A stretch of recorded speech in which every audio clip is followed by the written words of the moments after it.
And good evening and welcome to another edition of Tornado Talk, inside look into Brevard College athletics. Glad you're able to join us on Facebook Live, as well as the on-site audience here at Dugan's Pub.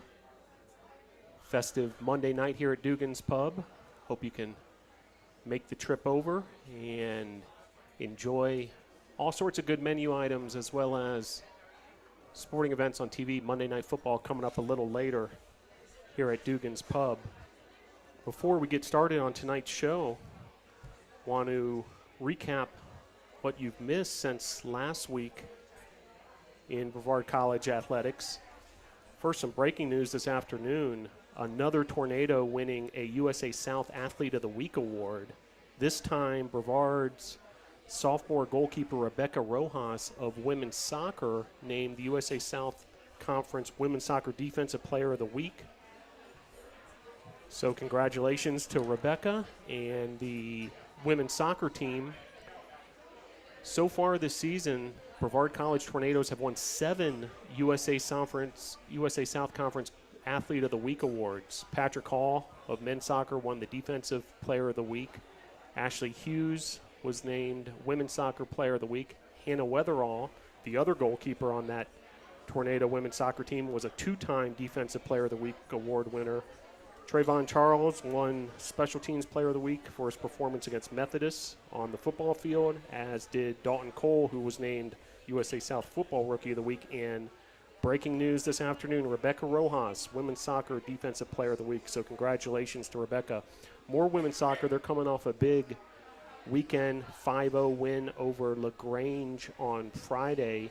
Ashley Hughes broke the school record for single-season goals and points in that contest in the 5-0 win over LaGrange. Then less than 24 hours later against Huntington, Brevard won 2-0. Big goals by Megan Shina and Caroline David in that victory. Men's soccer had 2 games over the weekend. Both ended up on the wrong side of the ledger for Brevard Tornado fans. NC Wesleyan defeating Brevard 4-0 on Saturday, and then Greensboro beat Brevard 2-1. Goalkeeper Patrick Hall surpassed the 100 goals mark for the season, and Jackson Riddle had the lone goal in that Greensboro game for the Tornadoes on a header off an assist from Brock Tuttle. Women's tennis was in action, an impressive 7-2 win over Montreat in fall competition, win by the #1 doubles team of Jen Cox and Darden King. And freshman Eleanor Flannery recorded her 3rd straight win in singles to start her collegiate career. And men's tennis was also in action on Saturday. The Tornadoes fell 6-3 to Montreat. And it's worth noting the match marked the final competition for Brevard College senior Tim Mitchering, who is graduating in December with a degree in psychology. He won both his matches in both #1 singles and #1 doubles and really went out with a bang, so congratulations there. Football had a tough go at it, and we'll talk to Coach Bill Kyatt a little later in the show about it, a 52-17 loss to Huntington in Montgomery, Alabama. Cycling is en route to Missoula, Missouri for the USA Cycling Collegiate National Championships, as the Tornadoes are looking to win a team national championship as well as some individual national championships in that mountain biking competition. The equipment is already on its way in a brand new trailer, making the trek all the way to Missoula, Montana, and 11 Tornadoes will be making the trip for Brevard College. And that brings us to our first guest of this evening's show, and coming off a victorious Saturday with a 3-0 sweep over Berea. Glad to be joined by head coach Anna Grant and assistant coach Bailey Hayes. Thanks for joining Tornado Talk. Yeah, absolutely. Thanks for having me. So, first victory of the year on Saturday, a 3-0 sweep over Berea. Now, we lost earlier in the season to that same team, 3-1. To put together a 3-0 sweep against that club, how meaningful was it for your team? Well, obviously the first win of the season was super important and meaningful to the whole team, the whole program. But especially just get that revenge on Berea was really nice. They've come a long way from last year even playing them, but their team had even different dynamics than when we played them first in conference play. They were down on players, and some circumstances looked like they were pretty tough on them. But I was very happy, especially how we played against Huntington, to go into that match kind of building off of what we already did, and getting that 3-0 sweep, which we should have. So it was great. Congratulations on that. And, earlier in the day, a 3-1 loss to Huntington.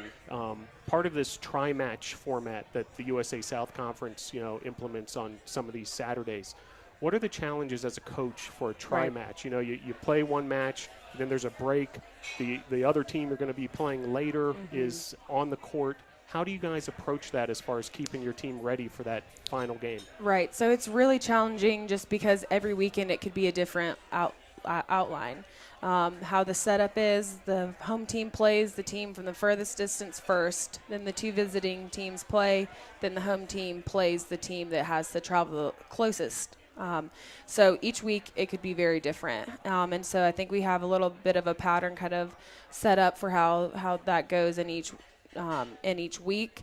It is challenging just because we want them to stay focused, but we don't want them to be, on for 6 hours throughout the day, and we don't want them to be in the gym too much. And, you never know if the game's going to go 3 sets or 5 sets, and just making sure that you're ready whenever you step on the court is kind of, the most challenging part, along with how to scout.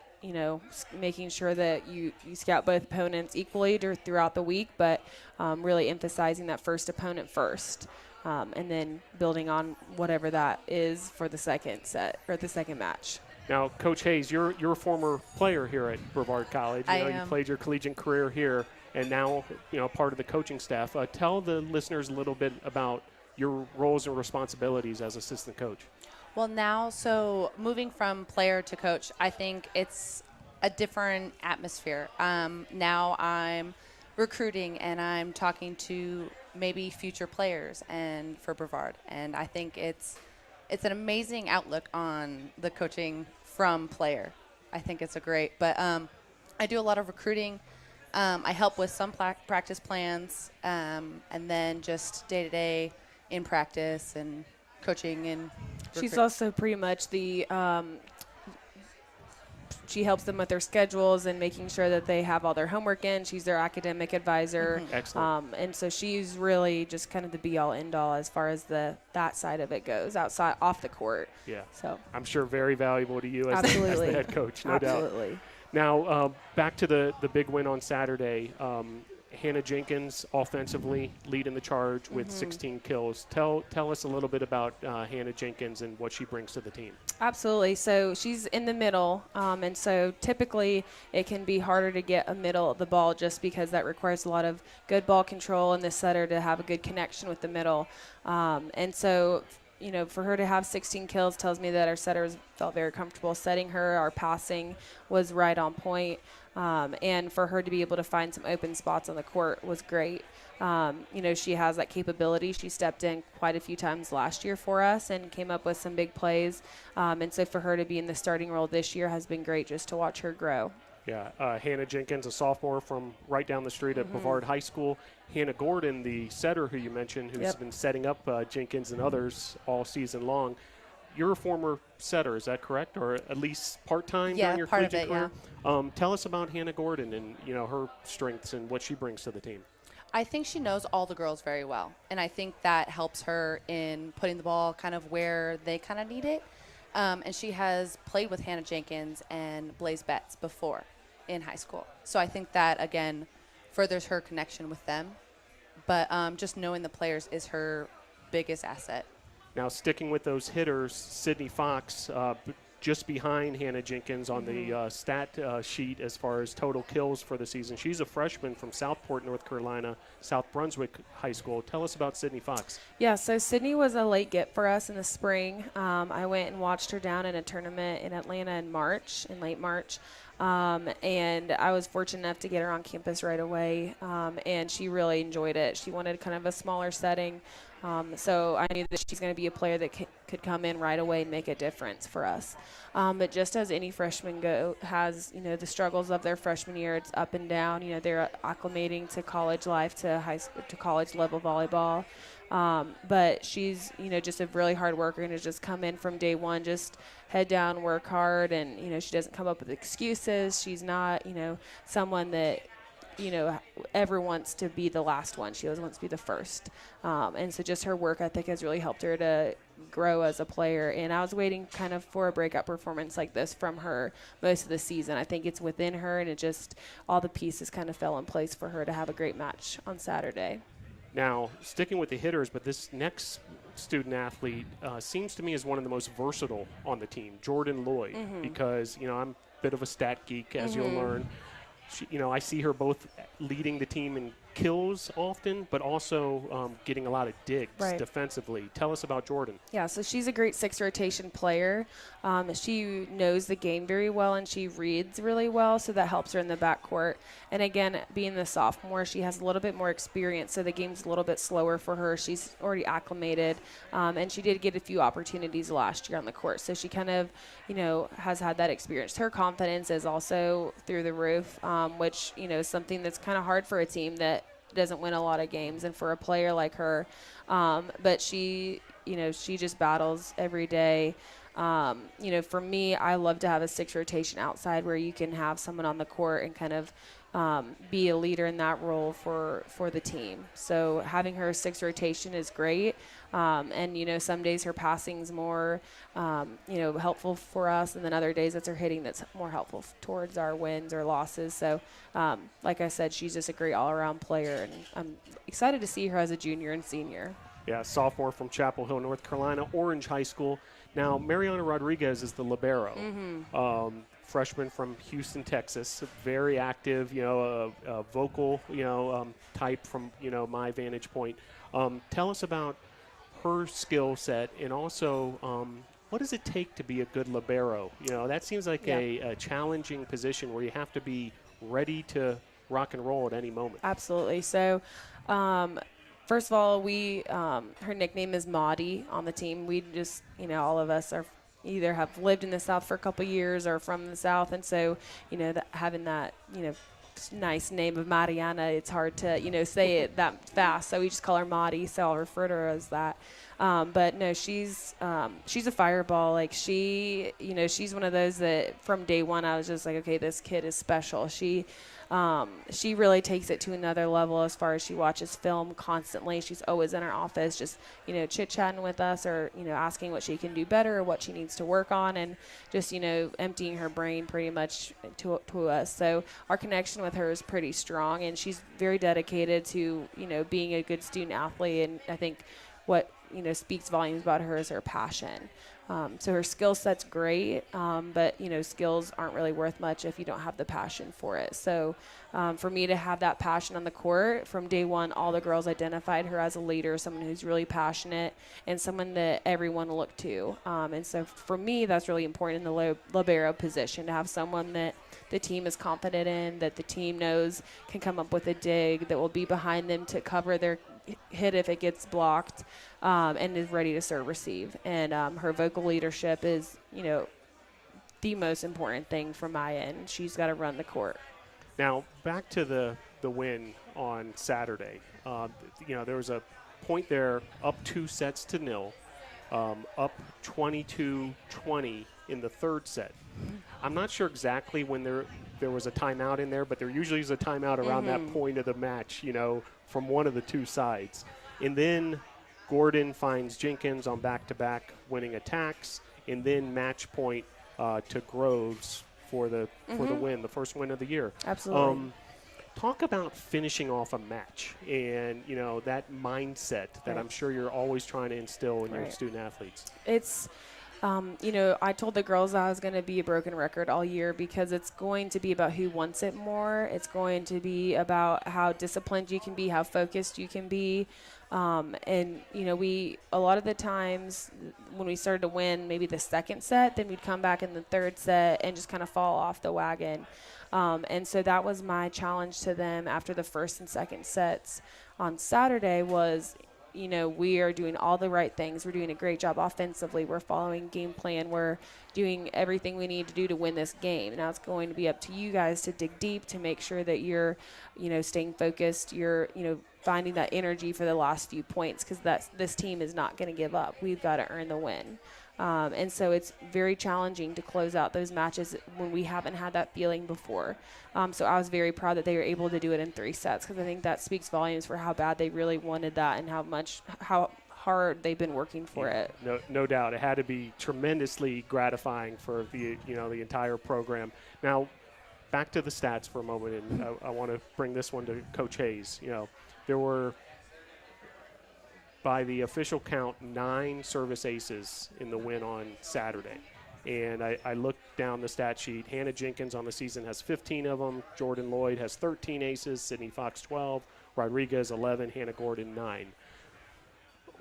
What is the art of the service ace? And, as a player and now a coach, how, does one develop that skill, to jump serve or not to jump serve or whatever it might be? Is there a method to it, or is it just, if you're able to get one, so goes it? Well, I mean, we serve every day in practice, and it's a huge repetition thing. But it's where you place it and how fast it is. You can do a float serve, or you can do a topspin serve. So there's a lot of different factors in it, but it's repetition and practice, really.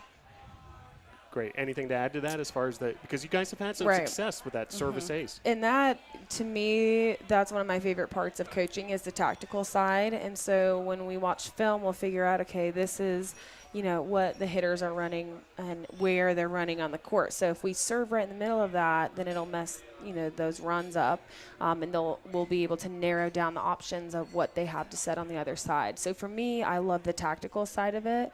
But it is a lot of repetition, and we tie our conditioning into serving.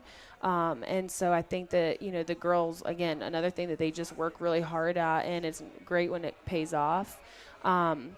And so just with serving, it's just as important as anything else. We spend more time serving and passing than probably anything. Yeah, and I'd imagine there's a little bit of risk reward, Absolutely. Kind of thinking, on all levels of volleyball. I notice a lot. There's a service ace, and then on the very next serve, there's a service error.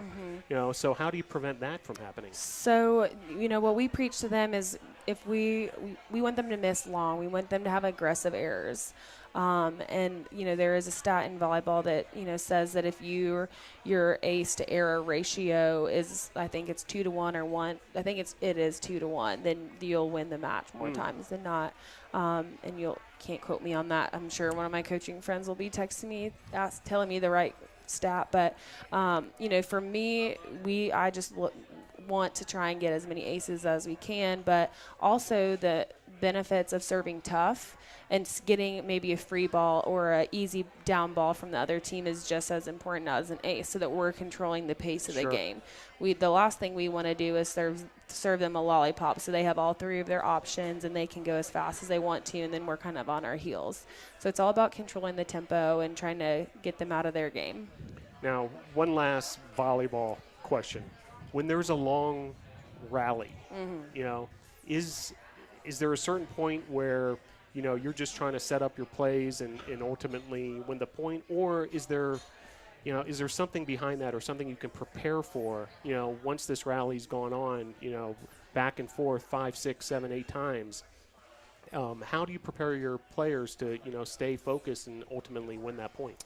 Right. Well, it's mostly about just staying disciplined in between contacts. So as soon as the ball crosses to the other side of the net, we have to reset our side, so that we're not, constantly like in the play before trying to, manipulate what's happening. It's we reset and then we play with the ball that's in front of us.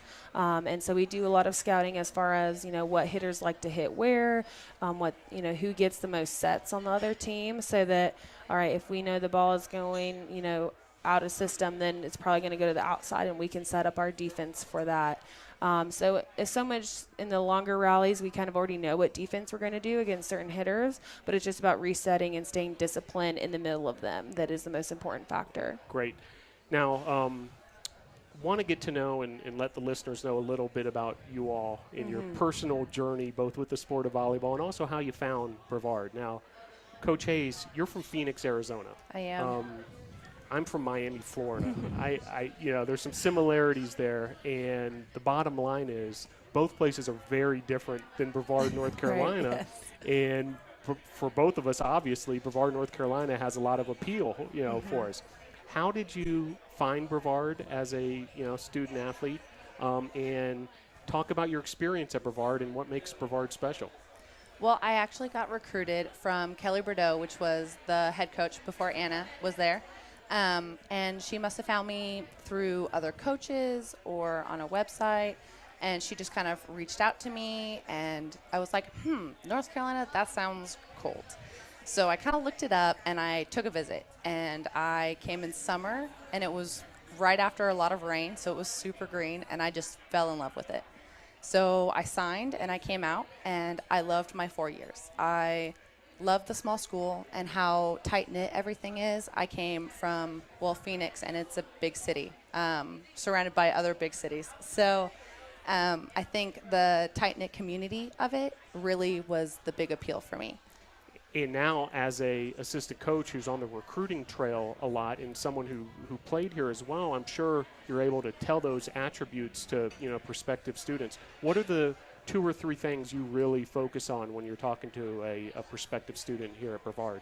Well, I really pushed the idea of coming out for a visit, because looking at small schools, it's like, well, it's just a small school. Brevard's not just a small school to me.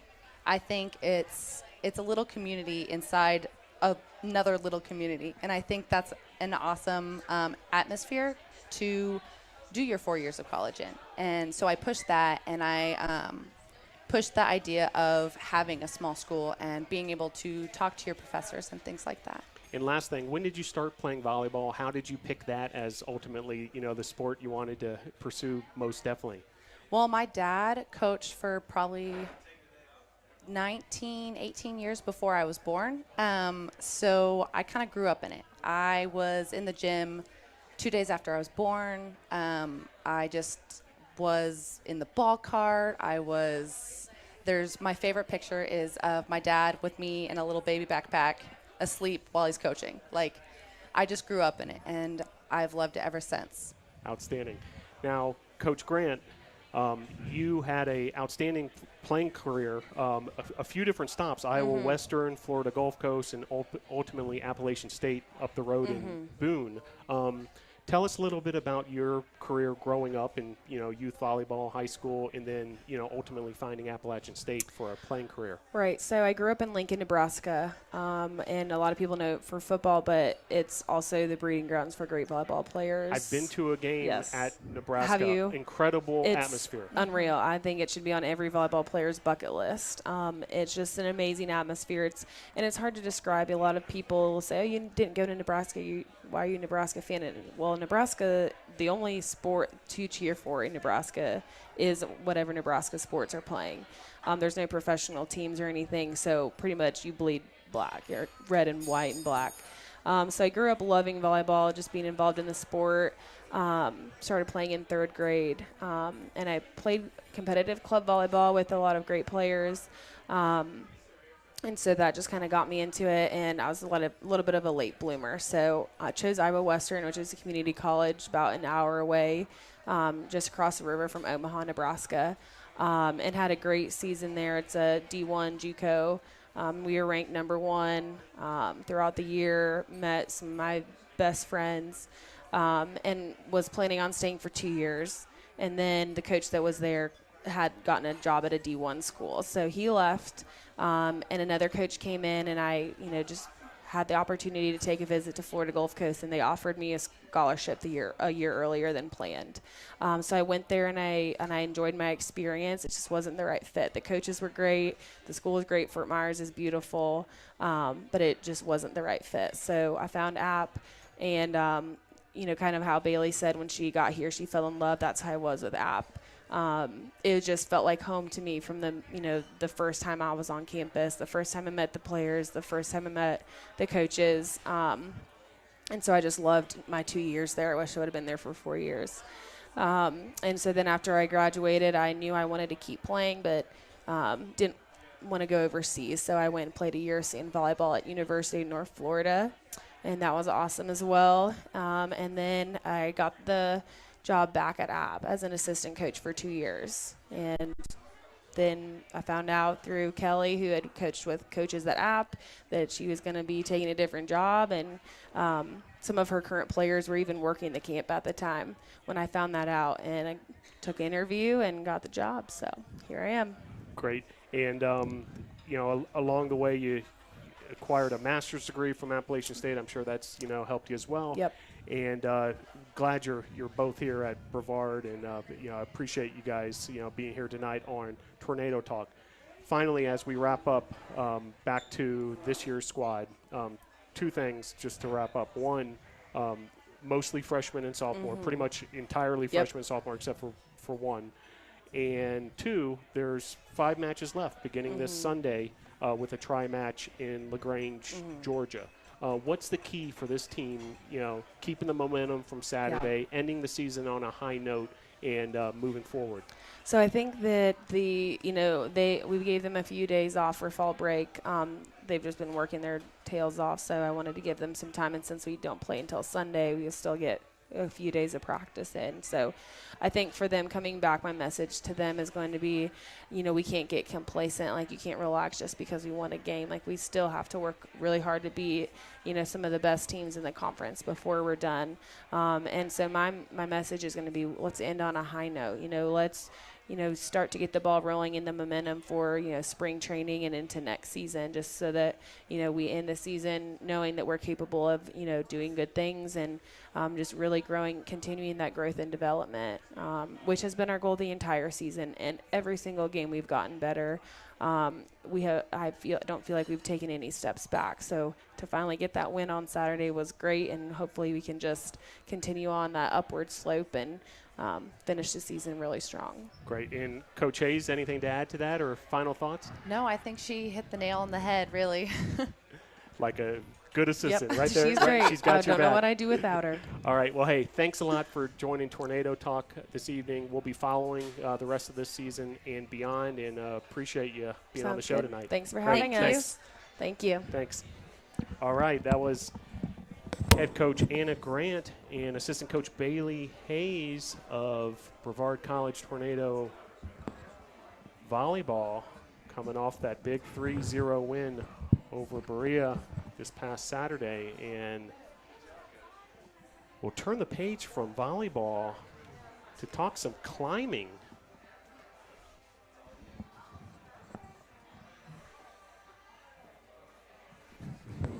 Glad to be joined now by head climbing coach Travis Gray. How's it going, Phil? Excellent, Travis. Good to see Coach, you, man. thanks for joining the show tonight. Oh, yeah. Well, I want to, obviously, this conversation, we're going to promote a bunch the coming event here, in the Brevard excited. community, and hopefully, a lot of the folks here at Dugan's Pub and also watching on Facebook Live can see you guys in action a week from this coming Saturday, October 27th at the Brevard Rock Gym. But I also want to spend some of today's conversation educating, Sure. our viewers and the folks here at Dugan's Pub about the sport of climbing. Awesome. As you know, I'm fairly new on the job here, and I was unaware that there was collegiate climbing competition. And the more I've gotten to know you and gotten to know the program, I've realized, just how unique and also prosperous the sport is. Sure. So first, and we'll get back to it before the show's over, but first, tell folks what's coming up on Saturday, October 27th, and how they can attend. Yeah, so we're hosting our competition. It's actually the season opener for the Appalachian region, which is the region that we compete underneath with USA Climbing, which is our primary competition organization. That'll be happening on October 27th. It's going to be during Halloween Fest, so downtown is going to be popping. It'll be pretty fun. And I'm sure a lot of people will be coming in from the street to come watch, because we'll have the garage doors open if it's really nice outside. So you'll get to see everybody in action, climbing and doing what we call bouldering. So there's no ropes involved. It's just we're just climbing up to about 17 feet and then landing on crash pads. And so, Yeah, so it's Saturday, October 27th at the Brevard Rock Gym. That's just down the street, 240 South Broad Street here in Brevard. And Brevard Rock Gym is not only the site of this event, but also where your team trains throughout the year, right? correct. Yeah, that's our primary training facility. Business professor Cameron Austin and his wife Rachel, they own the gym, and they've just been so supportive of us, letting us come in there and train. And it's just a great facility that has everything we need to get the job done and to grind it out and train and get better and stronger. Now, as far as the sport itself, I would imagine most of the people watching this program on Facebook Live don't know much about competitive climbing. They may have heard about it once or twice or what have you. In layman's terms, how do you describe the sport of climbing?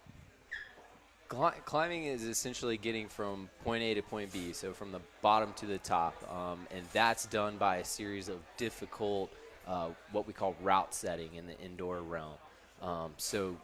Route setters will come in and they'll set various grades of difficulty in terms of climbs, and then the climber's main objective is to get to point A to point B as efficiently and as clean as possible, only utilizing certain holds that are marked for them to use.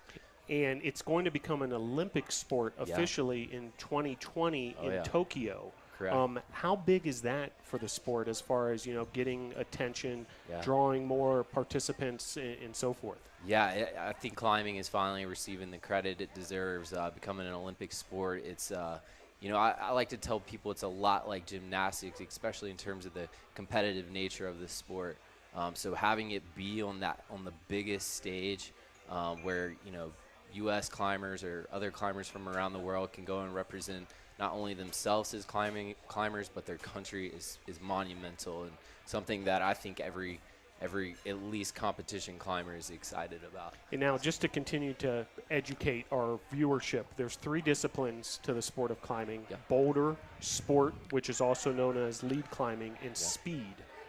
You all primarily compete in boulder, correct? Yes. Bouldering is a little less work in terms of competition, formatting, and organization. So a little bit easier to kind of deal with logistically speaking. And then the lead climbing events obviously are going to take place at the bigger indoor climbing facilities where the walls can go as high as 55 feet. And that's the same with speed climbing as well, which more or less has a focus on speed.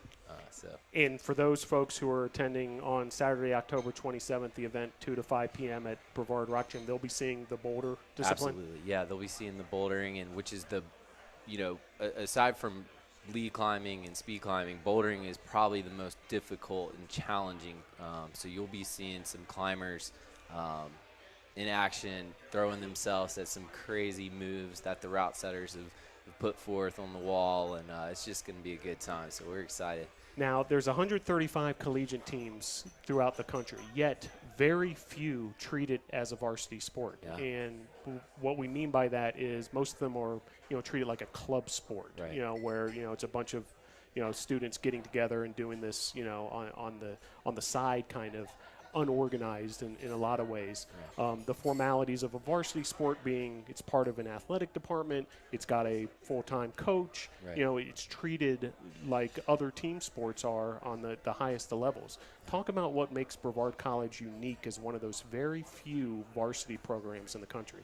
Yeah, just being able to be fully sponsored by our athletic department is a huge help, and we're super blessed to be that team if that is the case. If we are one of the only varsity teams in the country. So having that support is great because our climbers don't have to scrape change to attend competitions or to get jerseys, et cetera, et cetera.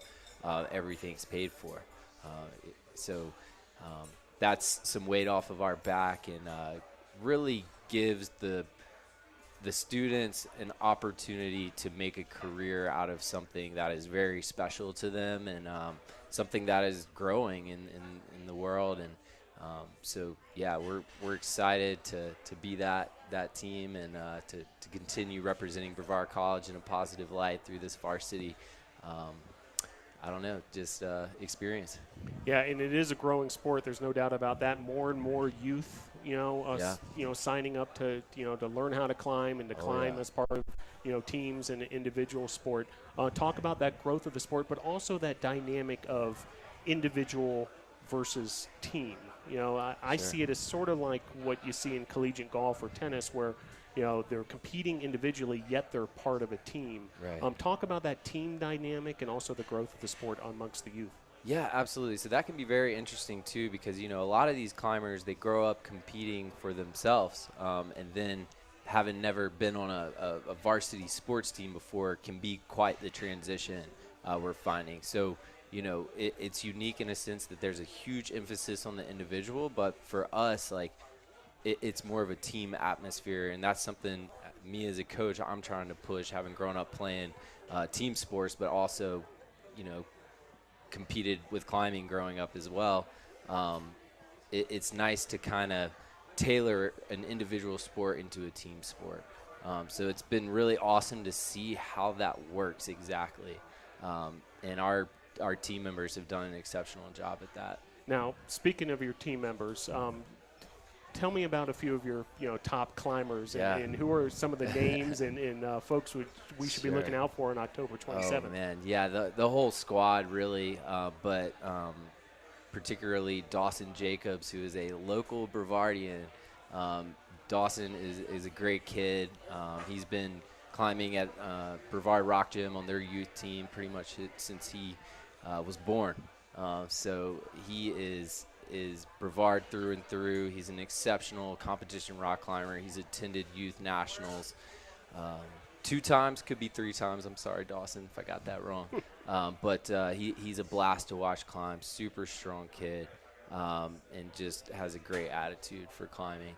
And then we have freshman Madison Altman, who is out of Atlanta, and she has been on a tear in the youth realm, and is just a great person to work with, loves the sport of climbing, loves that she's here because it's a varsity program, and I'm expecting big things out of her, and just hoping that they're having fun in the process. So.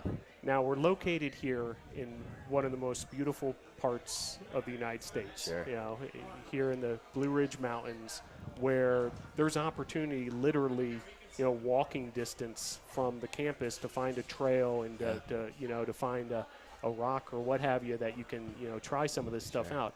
Talk about how beneficial that is for you as the head coach, as you're recruiting student athletes to come here as climbing student athletes, to be in this location, and how appealing that is to folks who are considering Brevard College.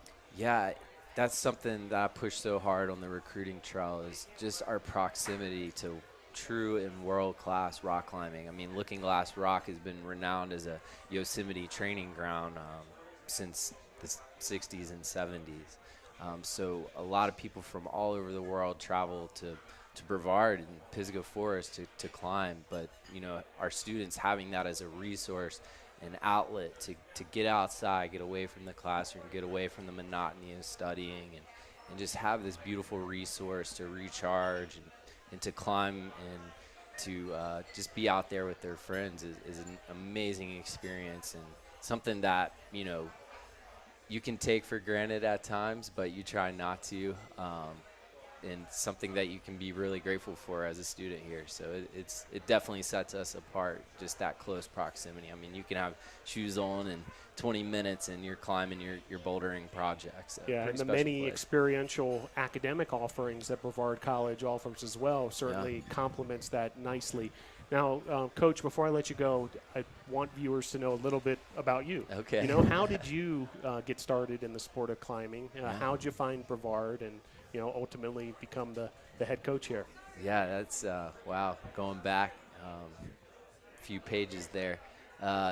So grew up in Greensboro, started climbing at a local climbing gym. I think the first time I went climbing was with a youth group at church, and knew immediately I was hooked on the sport. And my family has always been an outdoor-oriented family, going hiking and backpacking and fishing and stuff. And climbing was that thing I needed to as an outlet to get away from the team sports that I was playing, even though I love those so much, ice hockey and football. Climbing just allowed me that outlet. And then when I got into competing when I was about 14, it took it to a whole nother level. And, I was able to flip that competition switch and have a blast in doing so. So been doing this for quite some time. It's awesome to have gone and started when I did, and then seen the growth of the sport, because it's a complete 180, and it's huge now, and something that I'm excited to continue to help build and grow and for the sport of climbing. So. Yeah, and I want to thank you for your leadership. There's no doubt that Brevard College being one of, if not the only, it's a little unscientific to figure this out. Varsity programs in the country in this sport of climbing is just huge for Brevard College altogether. Just want to tell folks one last time, Saturday, October 27th at the Brevard Rock Gym, 2 to 5 p.m. Come see these student athletes in action. Head coach Travis, appreciate you coming on Tornado Talk tonight. Thank you so much, man. Yeah, we'll see you out there on the 27th at the Brevard Rock Gym. Thank you, Coach. All right, that was head climbing coach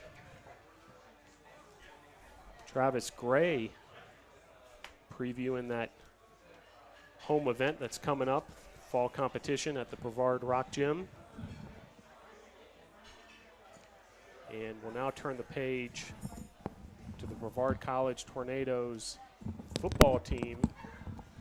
Weekly segment with head coach Bill Kyatt. Coach, good to see you again. Phil, good seeing you. Well, Coach, trip to Montgomery, Alabama this weekend ended up in a 52-17 defeat. Like any ball game, I'm sure there were positives and negatives. Let's start with the positives. What were the good things you saw on Saturday? Well, what's interesting about the statistics, if someone were to look at the game booklet afterwards and check out time of possession, say, wow, Brevard, more than 10 minutes than the opponent with the ball. That's fabulous. Just about the same number of first downs, only one shy of the opponent. And then looking at what they did on third down, because in the past, Brevard has struggled offensively on third down, over 50% on third down conversions. That's right. And then, the quarterbacks, young, inexperienced, but gaining confidence each week. How'd they do? Over 360 yards passing. So you're seeing some things of this nature. What about ball control for the offense with that time of possession? Heck, they were out there for 75 plays in the game to the 61 for the opponent. Correct. So these were all things that we had wanted to improve on from the past and did. So just looking at those sort of things, you would say, wow, this must have been a pretty good ball game. And when somebody tells you the final score was 52-17 in favor of the opponent, you're wondering, wow, how did that happen? Yeah. Well, to tell the listeners and try to figure out what happened, Huntington went up 7-0 in the first quarter, so, a low-scoring first quarter, but then exploded for 21 points in that second quarter. And the one play that really got my attention was a 70-yard touchdown run, one play from scrimmage, and that put Huntington up 21-0. That had to be a turning point of such in the game. Right. Well, when you're looking at those statistics that I had mentioned earlier, the one that was really devastating was the amount of rushing yards by the opponent. And well over 300, and at 7.5 a clip. Yep. That is one that is a crushing blow to any defense. And then on top of that, you add a football field's worth of penalties by us. So that was 10 penalties for 92 yards. And these aren't penalties where, hey, let's take a delay a game so we can back the punter up to give him some room to pooch. You're talking about 2nd and 4 for the offense, having someone that has nothing to do with the play while we get a first down on that play. And instead of 1st and 10 with good field position, we're now at 2nd and 14. Then we take a sack. Then we end up punting. So they were crucial moments in the games with critical, devastating penalties. So that part. But as far as that first half and how that played out, we got that big turnover on their first drive. And that gave us momentum. And we methodically took that ball down the field offensively, got all the way into the red zone, and it was just one mistake by one player, and that leads to a hit on Tyler Gregory and a fumble. And now immediately we get deflated. So, again, then, a big play I mean, that's football 101. You go for a big chunk after a turnover, and, they make a big play, get down and score, but then we get the ball back, and we drive again.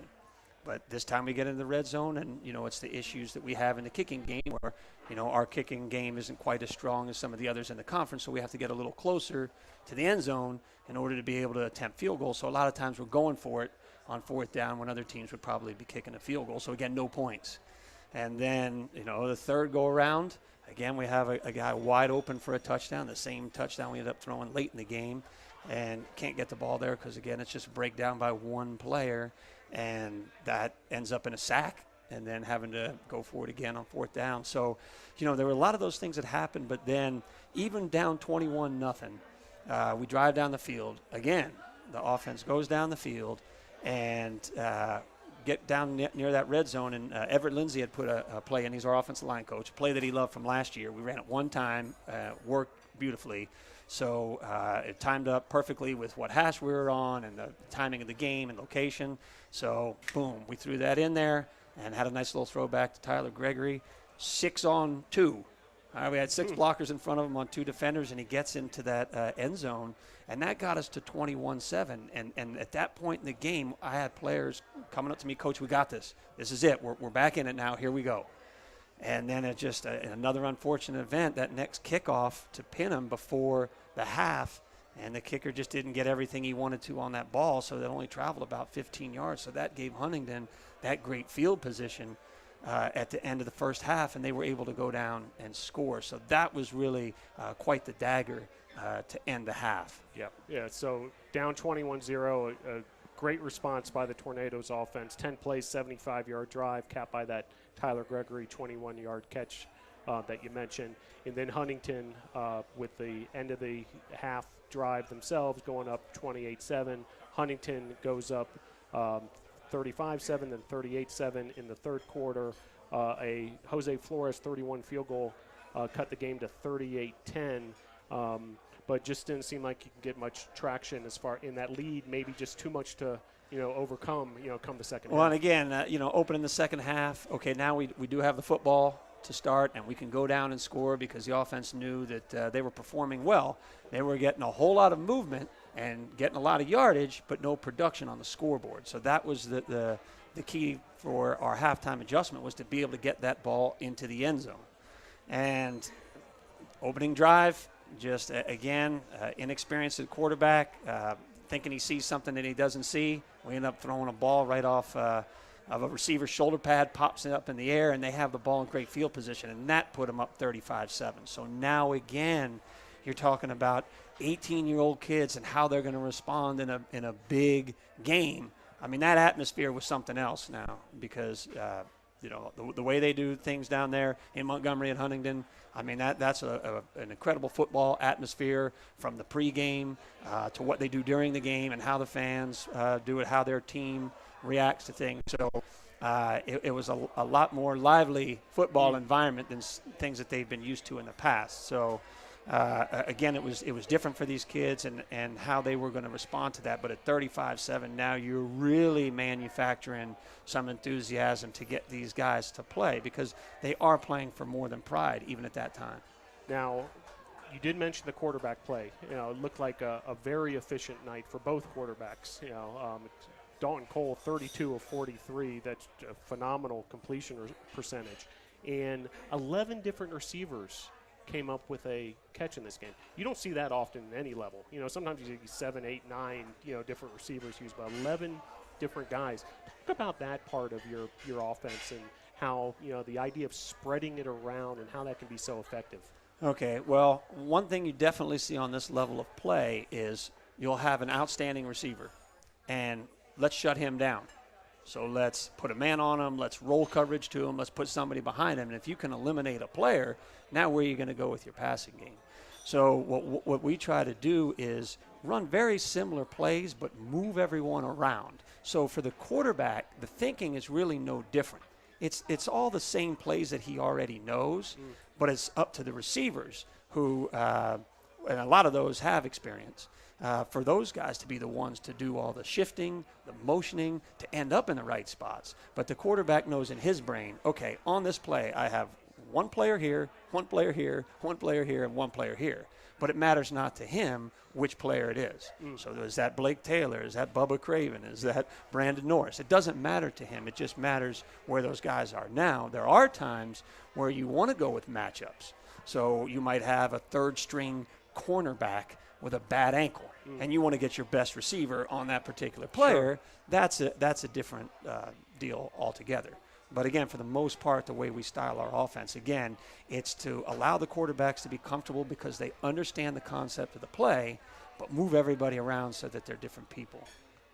Makes sense. Now, defense did come up with one turnover on a fumble recovery. Talk about the highlights on the defensive end. I know the margin, and if you look at the stats, it's not friendly, but there had to be some good moments. Oh yeah, no doubt. And the biggest thing to look at, we've talked all year about how young our team is, but right down the middle, okay, our front seven, which is what needs to stop the run and get some pass rush. 5 of those 7 in that game, true freshmen. Yeah, and some injuries have made things even worse. Exactly. And it's not like they were the starters going into the season and won the job now. So they've had to prepare behind the scenes. And the thing is, when you're preparing a team for a game, a starter will get most of the reps. And then the backup will get a few of the reps. And on those few reps, that person has to be just as good as the person that's getting the majority of the reps going in. So now you have to be ready to play with that limited amount of time and practice to step right in. So again, as an opponent looks at the 2 deep, that's the first thing you want to reach for when you're getting ready to start a new opponent, is to look at that 2 deep, and they see 5 out of the 7 freshmen. That's naturally what you're going to want to attack. And then from there, you watch the film to see, okay, just how good are these young guys. So again, with very, very limited depth and such a young team, it was incredible to watch them be able to make plays, just any at all. Because again, with what Huntington had on their offensive side of the ball and their history in winning, they really could have blown that thing open. And again, even toward the end, I never saw them quit. And that was going to be a concern of mine, that the game was getting too far out of hand and that they would eventually just lay down. And again, they fought with everything they could. It's just at that point you're gassed because you want to tap your head and come out because you have nothing left, but who's coming in? Or you're so thin that there's nobody to come in. So now you're going at another play, and you're really at 30%. That's about the best that you can give because that's all you have left. So now you have the opponent at his 95% and you're at your 30. That's a definite mismatch. Now, 52-17 final, but great to hear that there was no quit in the team. That's very encouraging. Now, looking ahead, a 1 p.m. home tilt, so right back home after that thriller a week ago against Methodist, against North Carolina Wesleyan. It's fall break for the student body here at Brevard College. How does that change things for you and your coaching staff and the team heading into this North Carolina Wesleyan game? Okay, well, the practice schedule is a little different based on what time we're going to practice. So we will be practicing during the day exactly the same time we'll be playing the game. So Great. Lighting will be the same, the surface will be similar, things of that nature. But what will be really nice for these kids is that they don't have to balance study hall. They don't have to worry about going to class, writing a paper, studying for an exam, doing homework. So now their full concentration can be on football. So I think it'll really help them in understanding the game plan, and more importantly, it'll help them with rest, because I think they've always understood the game plan for the most part. It's not really those type of errors that have been costing us by not understanding what the plan was or the concepts. But when you're spread so thin trying to be a student athlete on the college level, boy, when do you find time to sleep? So, again, this way I think that they'll be far more rested than they have been in the past. And then, of course, not having to make a long road trip will certainly help things. So, again, the focus that it's really, truly now on football, and, a lot of the activities on the side, won't be present. So I think that'll be great for them. But, we're just, looking forward to the second half of the season, and that's how we're going to approach it. We had our first half. We ended up 1-4. But that's the exact same record that we had at this time last year. That's right. 1-4. And then we said as a team we wanted to go out and go undefeated in that second half. So, we were striving for perfection and caught excellence. We ended up 3-2 in that back half last year, won 3 out of 4. And it was right at this stretch right here. So last year it happened to be Lynchburg was the game at home, and that was our first win. Then we had beat Methodist, so a close one against Ferrum, and then beat Wesleyan. So that was 3 out of 4 right there. And so what we're looking to do right now is accomplish some great things. And you talk about the best team Brevard has had in the NCAA era was 2009. So 7-4 record. Mm-hmm. So we're not going to be able to catch 7 wins this year, but we'll be the only other team to have a winning record if we can go 5-0. So that would be fabulous for us. We also still have the chance to go undefeated at home. So even that 7-4 team lost a game at home. So they lost to Mars Hills that year. So again, never had an undefeated team at home. So we have so many incredible things to play for other than just, let's just get better. I mean, we have half a football season left. So that's what everybody has to understand. So last year the team was able to understand that and grasp that and take it. And this year we need the guys to do the same thing and understand we have so much to play for. And you can really make your mark on this program by doing the things that we're looking forward to doing in the last 5 games. And it all begins this Saturday versus North Carolina Wesleyan, 1 p.m. at Brevard Memorial Stadium. Fans who were at the last game played at Brevard undoubtedly have to want more. I mean, that was just a thriller against Methodist. Hopefully a lot of those folks will be right back in the stands, and hopefully plenty of other folks who have caught some interest in this Brevard Tornado team. North Carolina Wesleyan, what do we know about that club? Okay, so here's why this is so important for us this week, as is really any other game, but particularly with Wesleyan, is we have to win the North Carolina recruiting battle. Last season, 3-0 against the teams in our conference. We beat Methodist, we beat Wesleyan, and we beat Greensboro. So that goes a long way in the recruiting. This year, 1-0. Okay, so we need to get a trophy named and handed out amongst the coaches for the winner each year, but we don't have that yet, but certainly we can get that done somewhere along the line. State champs that's still what it within is. our grasp. Yep. So again, these guys will they have no problem moving the ball and controlling the ball. Okay, so again, that's one thing that'll be strong for them, one thing that'll carry them throughout the game. The other thing is they are at the top of the list when it comes to penalties, and that means fewest penalties. So again, they're not going to do anything to hurt themselves, as opposed to what we did last week, which was shoot ourselves in the foot more often than not. So again, they're not really going to make a whole lot of errors for us to take advantage of. It just means we have to do everything properly for every snap for an entire game.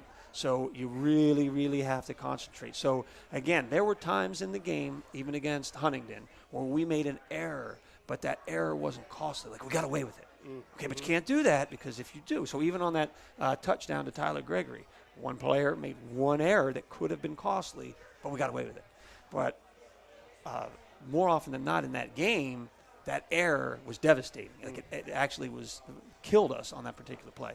So against Wesleyan, the matchup is nice for us to be able to do things. But again, I mean, they do have a potent offense. So our offense is going to have to be able to match with production, and that means points production. Whether those are field goals, and we have to stretch Jose Flores to his limit of what he can do on that field and how far he can kick a field goal, or it means getting that ball in the end zone and not having to keep going for it on 4th down from the 25-yard line. Well, it should be an exciting matchup, and I'm glad you mentioned that state championship, thought. That makes it really intriguing, to see who wins between these teams. This Saturday, 1 p.m. against North Carolina Wesleyan. Anyone who attended that Methodist game, you'd be crazy not to want more of Brevard College Tornado football excitement. I mean, it was just a thriller last time out on the home field. Hope all sorts of fans can come out. And if you can close with this, just how meaningful is it to create, a vibrant environment at Brevard Memorial Stadium? We saw some of that, mainly because of, the circumstances of the game and that it came down to the wire. But how much does that actually mean to the team on the field to feel the energy of the crowd, and how important, this is really just a plea for the fans to come on out on Saturday and get behind the club? And I know I've touched on this subject with you in the past on this show, but again, I need to get everyone to understand that there are times when you block out a crowd when you need to. So you're at an opposing team stadium and you're backed up in the end zone and making all kinds of noise, and you do everything you can to block that out. Sounds like it was the case at Huntington. That's a bit exactly this past right. weekend. Yeah. Now, when it's your home field and they're cheering for you, you do everything to open up and pull all that energy in. And then you then send that energy back out in how you play. And you would be surprised at how much more effort. It's not like you're not trying because you don't have fans behind you. It's just you're over the top. Sure. So you'll see receivers that are running full speed, and that ball's just a little bit overthrown, and then there's that burst. But the guy was running full speed. But somehow next there's level. a burst. Yep. And that's what happens when you get the energy from the crowd. And, I mean, you can hear it when they're banging on those aluminum bleachers, and they're making that noise, and you can hear that. And, I mean, that thing reverberates. It gets into the players. The players get excited, and they totally draw energy from that. So, without a doubt. And, again, we're at a little bit, a little bit of an issue because it's fall break, so not every student is going to be here to be able to help. But that doesn't mean the community can't be there. It doesn't mean that all the parents of the players can't bring a friend with them. And if we're limited on numbers, then the limited numbers just have to be loud. But again, this is huge for us. Like I said, to beat another in-state rival that's in the conference. Again, it goes so far with recruiting. And the more wonderful players that we can get that are great athletes and phenomenal football players, and the more victories we get, which gives them more to cheer about, which gives us more to play for, and we just continue to roll from there. Fantastic, Coach. Again, hope to see you this Saturday, 1 p.m. against North Carolina Wesleyan at Brevard Memorial Stadium, the second home game of the year for the Brevard College Tornadoes. Coach, thanks for coming on the show tonight. Appreciate it as always. We'll see you Saturday at Brevard Memorial Stadium. All right, thanks a lot, Phil. Appreciate it. Yep. All right, that was Coach Bill Kyatt with an inside look on what's going on with Brevard College Tornadoes football. Again, North Carolina Wesleyan coming into town. A critical game for this unofficial state championship between the NCAA D3 schools in the state of North Carolina. And our final guest has joined us. Good to see you, Matt. Hey, how are you, Phil? Matt Bummer, head athletic trainer for the Brevard College Tornadoes. Now, we have this segment at the end of every show. It's an inside look in Brevard College athletics, giving people a chance to learn some of the things that go on behind the scenes, in college athletics, but also get to know some of the, the folks that are making things happen behind the scene. And thank you for joining us tonight, Matt. Now, Matt, you're the head athletic trainer here at Brevard College. Let's start just with that, a very simple question. What are the duties of a head athletic trainer?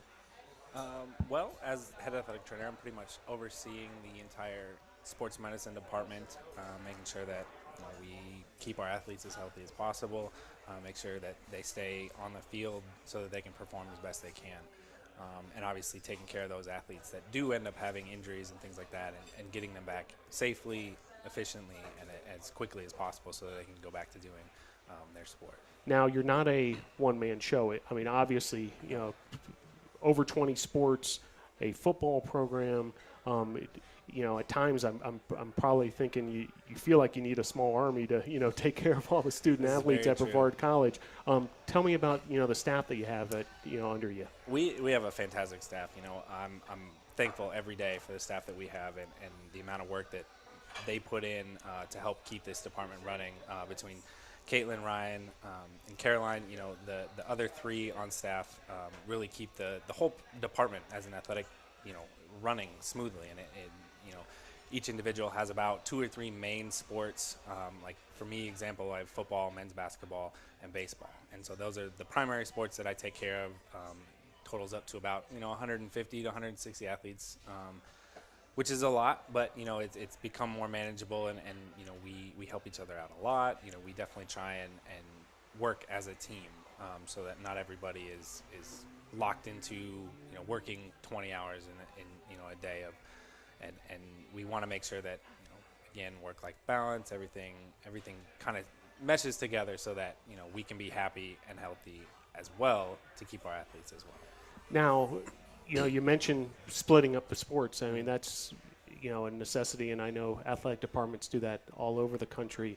When you decide who handles what sport, are there considerations there as far as, hey, this person's a natural when it comes to basketball or has experience in that sport? Yeah, we definitely like to put people with sports that they enjoy first and foremost, and obviously ones that they're going to be more successful and have had experience with in the past.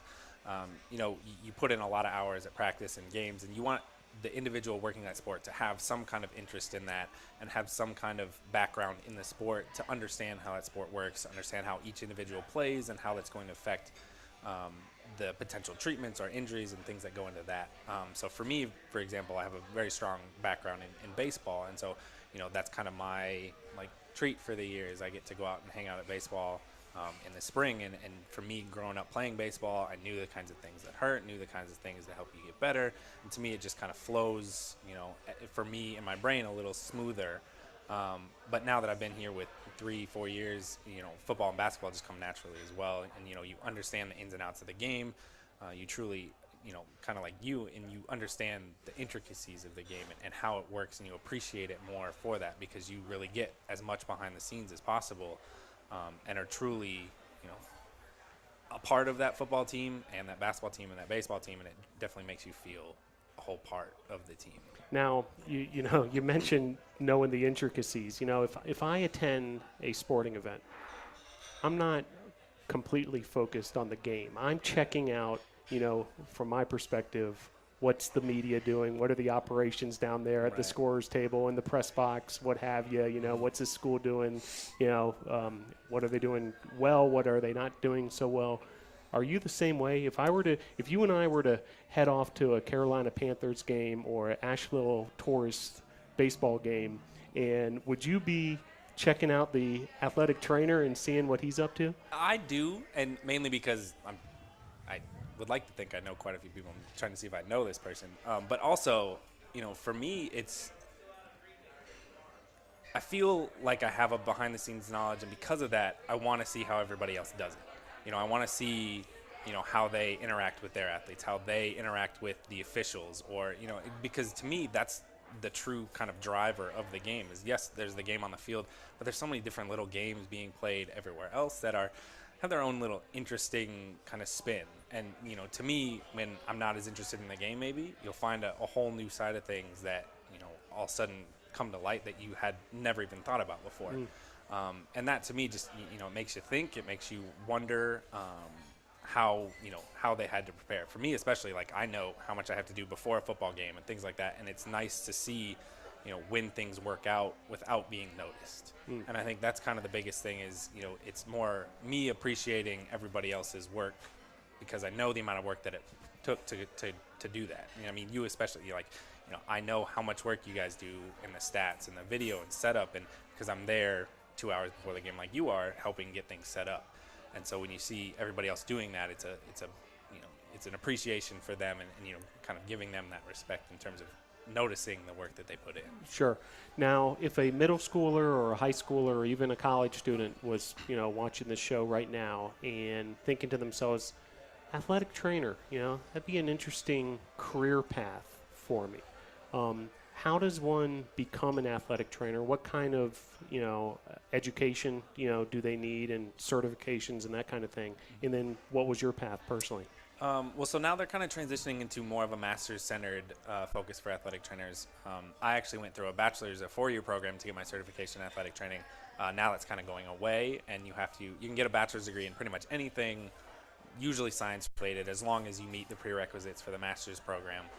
And then you would go to an entry-level master's program at a university that has a program and spend anywhere from 4 to 6 semesters doing educational, clinical, internships, all these different kinds of a variety of tasks and works to get you as ready and as experienced as possible to go out and do the work on your own.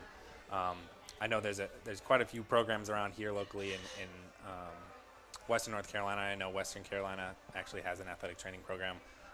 It's one of those things that, most people that get into it at some point in their life had an injury, played sports, have to be somewhat involved. And whether or not sports worked out for them or not, it's kind of in the back of their head that they remember that athletic trainer that helped them when they hurt their knee, when they hurt their shoulder, and they remember the feeling that they had and how they were cared for, and they wanted to do that for somebody else. And so I think that's kind of the biggest driver for most people in athletic training is at some point they've had a setback in their life that required them to take the care of an athletic trainer or somebody else and realize that this is a great way to mix both medicine, health, and athletics. And I think that's kind of hard to come by in a lot of cases in terms of, I appreciate the fact every day that as much as I love the medicine side of things, but I love being able to come out to practice every day, being outside, seeing the sunshine, going to baseball games, basketball games, and just being a part of, all of athletics without having, whether or not I was good enough to play in college didn't matter because I can still be a part of it. Right. And being intimately part of it. I mean, Exactly, you're in the trenches with the players and coaches, almost on a 24/7 basis, like especially on these, road trips where, you're right there with them every step of the way. We travel most of our teams, we travel 2 athletic trainers with football. We travel with basketball, baseball, when we can with soccer. Our problem is when home events obviously stack up. We try and travel as best we can, but, we are around almost anytime there's a game, anytime there's something going on, there's, at least 1, if not 2 or 3 athletic trainers around. Now, is there a camaraderie and a fellowship amongst the athletic trainers for the other schools? I know on our end, sports information, we work, closely with the other schools, even if it's a rival team. We're working as professionals with them. We're not competing against them. Yeah, Is it the same way with the trainers? Yeah, we don't really have any rivalries with anybody. Like we could, sit around and talk just in terms of football rivalries and things like that. But at the end of the day, I'm going to have the same conversation with them as I'm going to have with my colleague because, Sure. It's a professional working relationship because you have to work together, especially like when we travel with football. They provide us with water coolers and ice and assistance and things like that. And, you can't go into that with a negative attitude and expect to be reciprocated with benefits. It's we treat them as best as we possibly can because we know when we go there the next year, we're going to want the same thing given back to us. And it's definitely a mutual respect thing, and it's obviously something that we try our best to keep up and we try and impress as much as we can to stand out. Great. Appreciate it, Matt. Now, final question. I ask this to pretty much every guest at some point that comes onto this program.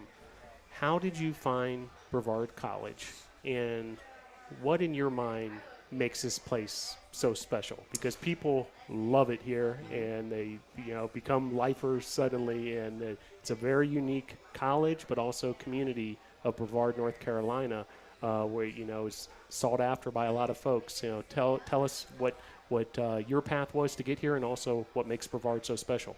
Brevard kind of found me. I wasn't necessarily looking in Brevard I was looking in the area of Asheville and happened to find Brevard College. Looked at some pictures and was like, all right, this is something I got to check out for sure.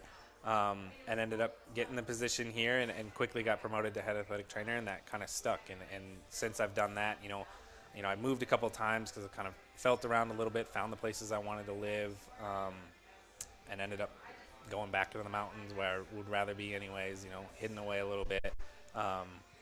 But, it really does. It just has that small town charm, but it has everything you could ever need. You're close enough to Asheville. You're close to Pisgah National Forest, DuPont National Forest, all these places with the thousands of waterfalls they have. I love to get out and hike. I love to take my dog around, and he loves, obviously, hiking just as much as I do. And it's really fit. It's just clicked, and it wasn't something that it wasn't somewhere that I expected to be for too long. And like you said, I'm kind of turning into one of those lifers that all of a sudden I'm just like, it's going to be tough to move when we do. If something else comes up, I'm gonna have to consider the area and just it's going to be a tough decision regardless. Yep, it's got a lot of those intangibles. There's no doubt about it. Well, Matt, thanks for coming on the show tonight. Thanks for having me. An inside look into Brevard College athletics, this time with our head athletic trainer. And you can stick with me, Matt, for this conclusion of tonight's show.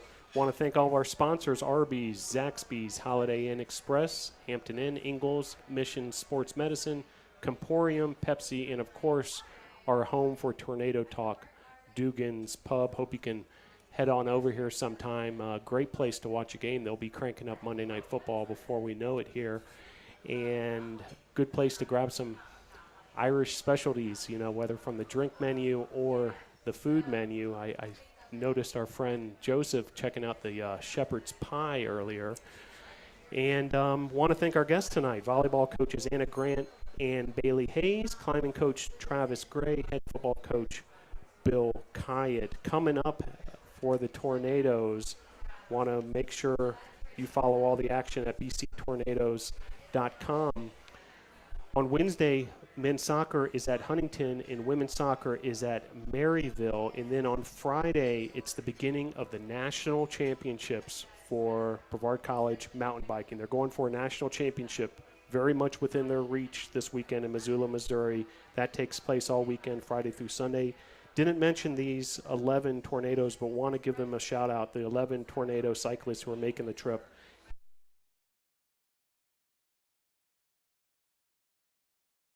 Carson Beckett, Tyler Clark, Will Hegedus, Zach Loudon, Scott McGill, Tyler Orshell, Lucas Pount, and Nathan St. Clair will be following every moment out there in Missoula, Montana. Stay tuned to the Brevard College social media channels to follow all the action, and very proud of that group who's heading out there for the national championships.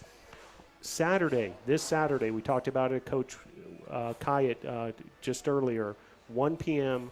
football against North Carolina Wesleyan, a huge game for that state championship. Come on out to Brevard Memorial Stadium. Anyone who went to the last game against Methodist, an absolute thriller. Hopefully more of the same this Saturday, 1 o'clock Saturday at Brevard Memorial Stadium. Come support the football team. And then Sunday, we talked to the volleyball coaches earlier. The volleyball team is on the road at LaGrange for a tri-match with a match against LaGrange and also against Maryville. Next Monday, the 22nd, we will not be having a Tornado Talk show because we want all of you to be over at Brevard College at the soccer field for men's soccer versus Bob Jones. Come on over, check out the men's soccer team on Monday, October 22nd. And then the following Monday, October 29th, Tornado Talk here at Dugan's Pub at 7 p.m., followed by the Tornado Tip-Off, a Midnight Madness type celebration at the Bosch to really get the men's and women's basketball season started. So for all of us at Brevard College Athletics, I'm Phil DeMontmollin. Appreciate you tuning in for another edition of Tornado Talk.